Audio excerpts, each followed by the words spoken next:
அனைவருக்கும் வணக்கம். Auto trend channel நான் தினேஷ்குமார். இன்றைக்கி வந்து பார்த்திங்கன்னா நான் சென்னையில் இருக்கேன். ட்ரையம்ப்லேருந்து நம்மளே இன்வைட் பண்ணியிருந்தாங்க.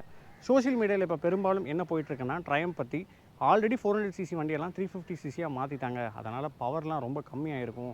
ஸோ ஒரு பெரிய மாற்றங்கள்லாம் வந்து ட்ரையம்பில் நடந்துருச்சு. பழைய மாதிரி ஒரு 400cc செக்மெண்ட்டில் வந்து ட்ரையம்ப் கிட்ட வண்டி இல்லை அப்படின்னு தான் சொல்லிட்டு இருந்தாங்க.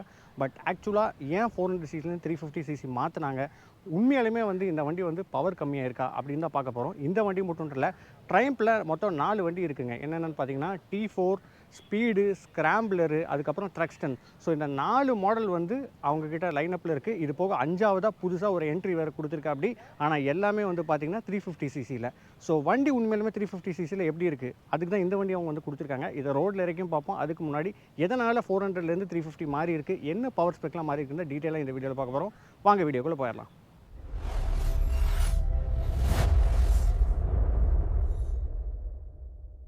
எஸ் ஃப்ரெண்ட்ஸ், இன்றைக்கி நம்ம கூட ட்ரையம்போட ஸ்க்ராம்பிளர் 400X தாங்க இருக்குது.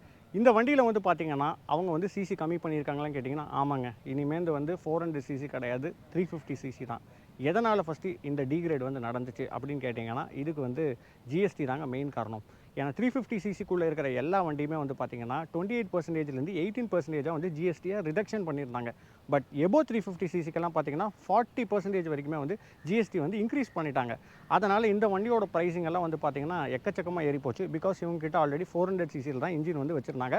4 மாடலில் T4 ஆகட்டும், ஸ்பீட் ஆகட்டும், ஸ்க்ராம்பிளர் ஆகட்டும், த்ரக்ஸ்டன் ஆகட்டும். ஸோ இந்த 4 மாடலுமே வந்து 400cc மேலே இருந்தாங்காட்டி இவங்களோட வண்டியெல்லாம் வந்து விலை வந்து அதிகமாகிடுச்சு. ஸோ அதனால் என்ன பண்ணிட்டாங்க, சரி மக்களுக்கு வந்து அஃபர்டபுளாக கொடுக்கணும். ஸோ அதனால் 350cc வந்து கம்மி பண்ணிட்டாங்க. அதனால் பவர் கம்மியாக இருக்கா அப்படின்னு கேட்டிங்கன்னா கண்டிப்பாக கிடையாது. இந்த 4 மாடலுமே வந்து என்ன பவர் ஸ்பெக்ஸ் வந்து சேஞ்சஸ் ஆகிருக்குன்னு சொல்லி நீங்கள் ஸ்க்ரீனில் பார்க்கலாம். பெரிய லெவலில் ஆளிங்க. ஒரு 50cc வந்து இந்த இன்ஜின்லேருந்து கட் ஆஃப் பண்ணாலுமே 350cc வந்து இவங்க ஆல்ரெடி கொடுத்துட்ருக்கிற பவரில் 95% அச்சீவ் பண்ண முடியும். ஸ்க்ராம்பிளர் 400X வந்து இதுக்கு முன்னாடி எவ்வளோ பவர் ப்ரொடியூஸ் பண்ணிட்டு இருக்குன்னு பார்த்தீங்கன்னா 40 PS பவரும் 37.5 Nm டார்க் வந்து ப்ரொடியூஸ் பண்ணிட்டு இருந்துச்சு. பட் இப்போ ஆக்சுவலி 37 PS பவர் வந்து ப்ரொடியூஸ் ஆகும், 32 Nm டார்க் வந்து ப்ரொடியூஸ் ஆகும்.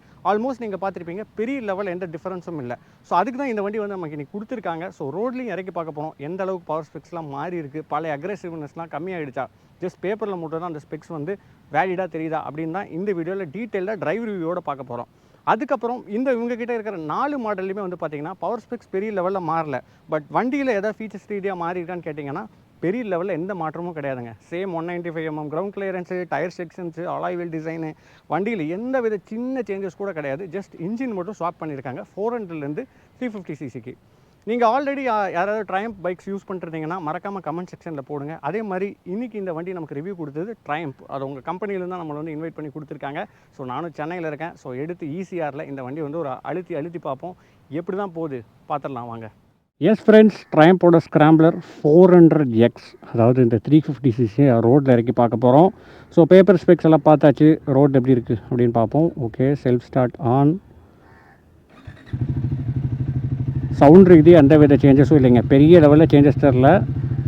Okay, first gear. Okay, first கியரில் நம்ம ஸ்லோ ஸ்பீடில் ஓட்டும் போது நல்லாவே இருக்குது. இதுலேயும் எனக்கு எந்த டிஃப்ரென்ஸும் தெரியல, சின்ன மைல்டு டிஃப்ரென்ஸுங்கிறங்காட்டி எனக்கு பெருசாக தெரியல. ஓகே, வண்டி ஏற்றுவோம்.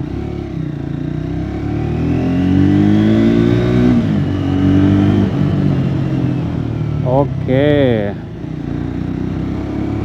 இந்த மாதிரி ஸ்பீட்ஸில் போகும்போது நமக்கு பெரிய லெவலில் தெரிய மாட்டேங்குது. கொஞ்சம் அழுத்தி பார்ப்போம்.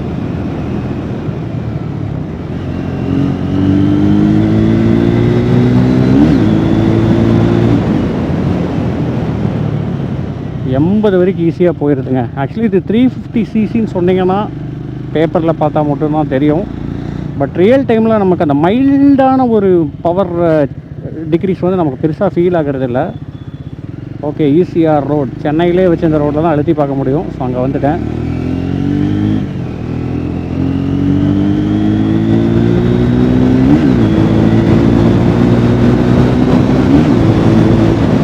வாவ், 100ல் ஈஸியாக டச் ஆகிடுது. பட் சின்னதாக அந்த ஒரு, அதாவது நீங்கள் ரெகுலராக வந்து 400cc ஓட்டிட்டு 350cc ஓட்டுறீங்கன்னா ஒரு 0.5 அளவுக்கு தெரியுங்க. அதாவது ஒரு 95% வந்து இது வந்து அதே மாதிரி தான் இருக்குது. ஸோ மேஜரான டிஃப்ரென்ஸ் கிடையாது. ஏன்னா நீங்கள் மீட்ரு பார்த்துட்டு அந்த ஆர்பிஎம் மீட்ரு பார்த்துருந்தீங்கனாலே தெரியும். இங்கே பாருங்கள், இப்போ பிக்கப் பண்ணுறேன், அது பாட்டு போகுது கிட்டத்தட்ட. அந்த ஒரு அதான் நான் சொன்ன மாதிரி இப்போதைக்கு இந்தியன் மார்க்கெட்டில் வந்து பார்த்திங்கன்னா இந்த 350cc தான் வந்து பவர் ஸ்பெக்ஸ் ஜாஸ்தி. ஸோ அந்தளவுக்கு நல்லா டியூன் பண்ணியிருக்காங்க. எந்த இடத்துலையுமே லேகுங்கிறதே கிடையாது. இப்போ பாருங்கள், நான் 4th கியரில் இருக்கேன். இப்போ நான் 40 ஓட்டினாலும் ஓட்டலாம். இப்போ இந்த 40 நான் 5th கியர் போடுறேன் பாருங்கள். இன்ஃபேக்ட் நான் 40 கூட போகல, நான் இப்போ தான் 50 போயிருக்கேன். ஸோ ஒரு 50ல் 5th கியர் இருக்குங்களா.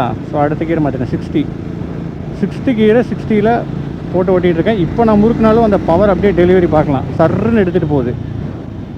ஓகே, அதான் பவர் வைஸ் நமக்கு அந்த இப்போ ஒரு 50cc கம்மியாகிடுச்சு, அந்த பழைய ஒரு 400ccக்கான ரா பவர் இல்லையான்னு கேட்டிங்கன்னா அப்படி கிடையாது. இந்த இன்ஜினில் பெஸ்ட்டாக என்ன பண்ண முடியுமோ அது பெஸ்ட்டாக அந்த பவர் ஸ்பெக்கு மேட்ச் பண்ணி கொடுத்துருக்காங்க.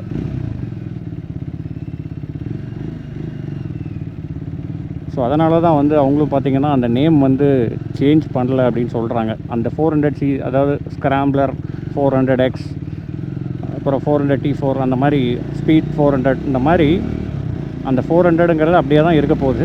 ஏன்னா பவர் ஸ்பெக்ஸும் நாங்கள் வந்து கம்மி பண்ணல பெரிய லெவலில். ஸோ அதனால் அப்படியே தான் வச்சுக்க போகிறோம் அப்படின்னு சொல்லி ட்ரையம் தரப்பில் சொல்கிறாங்க. ஸோ மித்தபடி ஆஸ் யூசுவல் எப்பயும் போல் வாவ் அட்டகாசமாக போகுதுங்க. இன்ஃபேக்ட் அவங்க இதை முதலே பண்ணியிருக்கலாம்.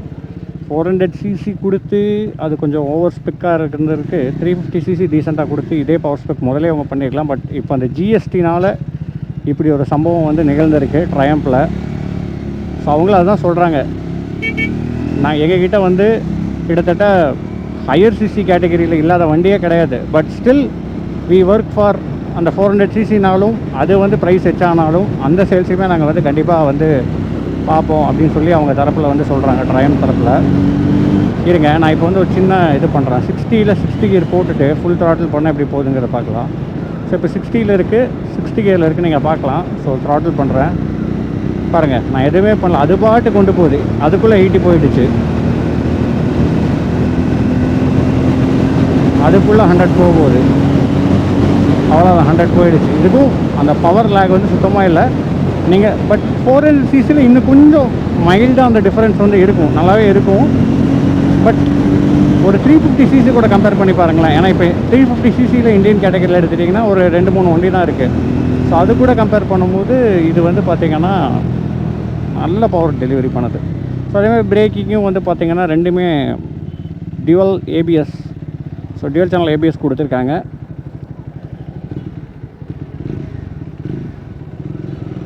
ஸோ சவுண்ட் ரீதியாக எந்த வித சேஞ்சஸும் இல்லைங்க. இனிஷியலாக நீங்கள் ஒரு 60க்குள்ளே ஒரு 60 to 70 வரைக்கும் ஓட்டுறீங்கன்னா இந்த வண்டி பவர் டிஃப்ரென்ஸ் வந்து தெரியல. பட் எபோவ் நீங்கள் வந்து கிட்டத்தட்ட ஒரு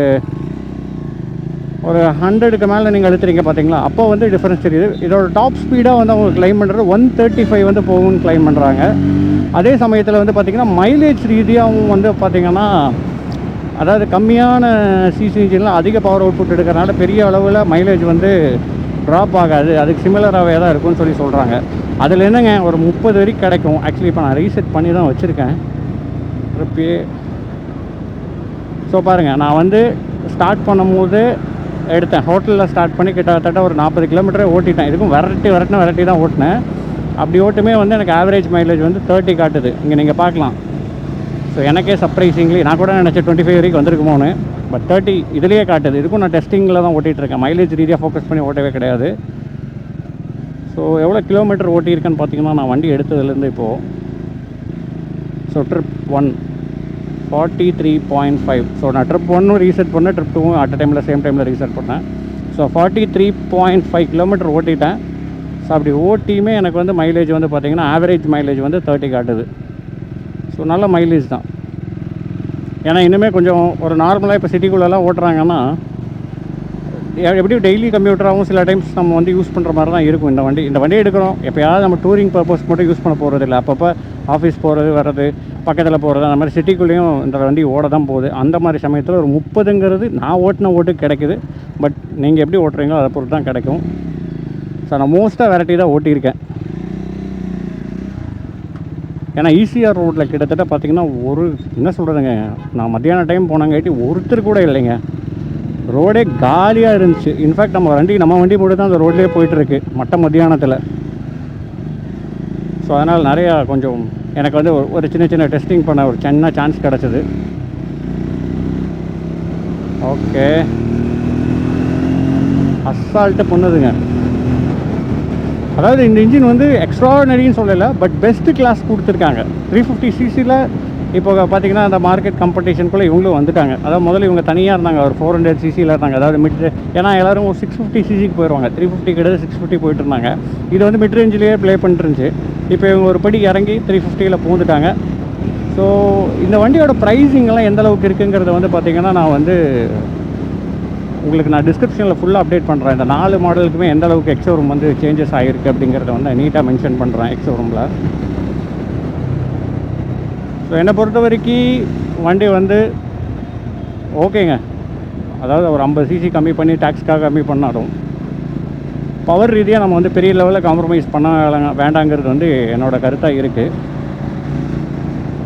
ஸோ நீங்கள் கண்டிப்பாக இந்த இப்போ அப்டேட் ஆன இன்ஜினை கண்டிப்பாக ட்ரை பண்ணி டெஸ்ட் பண்ணி பாருங்கள். ஸோ ஏன்னா ரியலி இம்ப்ரெசிவாக இருக்குது. அது போக இப்போ அவங்க புதுசாக ஒரு மாடல் இறக்கியிருக்காங்க. ஸோ அதோட ரிவ்யூவுமே வந்து நான் சீக்கிரமாக கொண்டு வரேன். சம்மரியில் வந்து அதை பற்றி ஒரு சின்ன ஹிண்ட்டு கொடுக்குறேன். அது போக அதை பற்றி ஒரு ஷார்ட்ஸுமே நான் வந்து போட்டிருக்கேன். அதோட பேர் வந்து பார்த்திங்கன்னா tracker. So T4 speed, scrambler, Thruxton, tracker. இப்போ மொத்தம் அவங்கக்கிட்ட 5 மாடல்ஸ் இருக்குது ஒரே இன்ஜினில். ஸோ பவர் டிஃப்ரென்ஸ் வந்து ஒவ்வொரு வண்டிக்குமே மாறும். இன்றைக்கி வந்து எனக்கு வந்து பார்த்திங்கன்னா இந்த மீடியா டிரைவுக்கு இந்த வண்டி கொடுத்துருக்காங்க. மித்த சேனல்ஸ்லாம் பார்த்திங்கன்னா ஒவ்வொருத்தவங்களுக்கு ஒவ்வொரு வண்டி கொடுத்துருக்காங்க. பட் ஆனால் யாருக்குமே வந்து ட்ராக்கர் வண்டி வந்து தரலை. ஸோ அவங்க வந்து நியர்பை டீலர்ஷிப்பில் தான் அரேஞ்ச் பண்ணி தருவேன்னு சொல்லி ட்ரைம் ரீதியாக சொல்லியிருக்காங்க, ட்ரைம் சைட்லேருந்து. ஸோ எஸ் ஃப்ரெண்ட்ஸ், ட்ரையம்போட ஸ்க்ராம்பிளர் 400Xோட ட்ரைவ் ரிவ்யூ வந்து பார்த்துருப்பீங்க. ஆக்சுவலி பேரில் 400X தான் இருக்குது, பட் இன்ஜின் ரீதியாக 350cc நல்லா பெர்ஃபார்ம் பண்ணுது. இன்றைக்கி இருக்கிற இந்தியன் மார்க்கெட்லேயே வந்து பார்த்திங்கன்னா 350cc பெஸ்ட்டு பவர் அவுட்புட் வந்து பார்த்திங்கன்னா ட்ரையம்போட இன்ஜினை வந்து நம்ம சொல்லலாம். ஸோ நீங்களே லைவாக பார்த்துருப்பீங்க. கிட்டத்தட்ட 3rd கியர் 4th கியர் ஏன் 6th கியரில் நம்ம புல் பண்ணால் கூட 60 to 80 எப்படி புல் ஆச்சுங்கிறத நீங்கள் வந்து பார்த்துருப்பீங்க. லிட்ரலி எனக்கு வந்து பவர் டிஃப்ரென்ஸ் வந்து மைல்டாக தெரியுது. பட் அந்த அளவுக்கு வந்து ஒரு ஹெவியான பவர் லாஸ் வந்து இருக்கா அப்படின்னு கேட்டிங்கன்னா கண்டிப்பாக இல்லைன்னு தான் சொல்லுவேன். ஸோ 6 கியர் கியர் பாக்ஸ் வந்து பக்காவாக இந்த 350cc வந்து அடாப்ட் ஆகிடுச்சுன்னு தான் சொல்லுவேன். அது போக வண்டியோட நாய்ஸ் ஆகட்டும், ஹீட்டிங் இஷ்யூ ஆகட்டும், அந்த மாதிரி பெரிய லெவலில் எதுவுமே எனக்கு டிஃப்ரென்ஸே தெரியலைங்க. சவுண்ட்லேருந்து வரைக்குமே வந்து பார்த்திங்கன்னா பெரிய மேஜரான டிஃப்ரென்ஸ் கண்டுபிடிக்கவே முடியாது. மேபி ஒரு T4 யூஸ் பண்ணுறவங்க ரெகுலராக ஆல்ரெடி வந்து 400cc யூஸ் பண்ணிட்டு 350cc ஓட்டும் போது சின்ன மைல்டு டிஃப்ரென்ஸ், அது ரொம்ப நுணுக்கமாக பார்க்குறவங்கனால மட்டும்தான் கண்டுபிடிக்க முடியும். அந்த அளவுக்கு அதுவுமே பெரிய டிஃப்ரென்ஸ் ட்ராபேக்காக கிடையாது. ஆக்சுவலி நான் பவர் ரீதியாக நான் சொல்லியிருந்தேங்க, 3 PS ஒரு டார்க்கும் பார்த்திங்கன்னா ஒரு 5 Nm டார்க் இந்த மாதிரிலாம் கம்மியாக இருக்குது. இது வந்து ஒரு மேஜரான டிஃப்ரென்ஸ் வந்து ஆன் ரோட்டில் வந்து நமக்கு வந்து தெரியாது. ஸோ அதனால் என்னை பொறுத்த வரைக்கும் பெஸ்ட்டு இந்தியன் மார்க்கெட்லேயே வந்து இப்போதைக்கு ட்ரையம்போட 350cc இன்ஜின் வந்து ப்ரூவன் ஆயிடுச்சு. அதே சமயத்தில் இது வந்து பார்த்திங்கன்னா ஜிஎஸ்டியோட ப்ரைஸிங்லையும் 18% தான் வந்து ஃபிக்ஸ் ஆகிருக்கு. ஸோ ட்ரைம் சைடில் இப்போ இருக்கிற அந்த 4 மாடலுமே வந்து பார்த்திங்கன்னா இந்த இன்ஜினில் தான் வந்து வரப்போகுது. மேபி பவரோட டிஃப்ரென்ஸ் வந்து கண்டிப்பாக இருக்கும். பிகாஸ் ட்ரக்ஸ்டன் வந்து பார்த்திங்கன்னா பவர் அவுட்புட் வந்து நல்லா கொடுக்குற மாதிரி டியூன் பண்ணியிருக்காங்க. ஸோ மீதியெல்லாம் மிட் ரேஞ்சு T4 என்ட்ரி லெவலுங்கிறங்காட்டி அது வந்து பார்த்திங்கன்னா பவர் வந்து கொஞ்சம் கம்மியாக தான் வந்து இருக்கும். இதை தாண்டி 5வது ஒரு என்ட்ரி கொடுத்தாங்கன்னு சொன்னேன்லங்க, அதுதாங்க ட்ராக்கர். ஸோ புதுசாக ஒரு வண்டி வந்து அவங்க லான்ச் பண்ணியிருக்காங்க. கிட்டத்தட்ட ஒரு ஃப்ளாட்டான ஹேண்டில் பாரு, ஸோ வண்டி டேங்க்கு, சீட்டு எல்லாமே வந்து டோட்டலாக மாற்றிருக்காங்க. அதை பற்றி ஒரு ரீல் வந்து நம்ம சேனலில் வந்து ஆல்ரெடி நான் வந்து போட்டுட்டேன். ஸோ பேசிக் இன்ஃபர்மேஷன் அதில் இருக்கும். கூடிய விரைவில் உங்களுக்கு அந்த வண்டியோட டீட்டெயில்டான ரிவ்யூ நான் சீக்கிரமாக கொண்டு வரேன் நம்ம கோயம்புத்தூர்லேருந்து வித் டிரைவ் ரிவ்யூவோட. ஸோ மேலும் அடுத்தது ஒரு சூப்பரான வீடியோவில் சந்திக்கிறேன். நன்றி, வணக்கம்.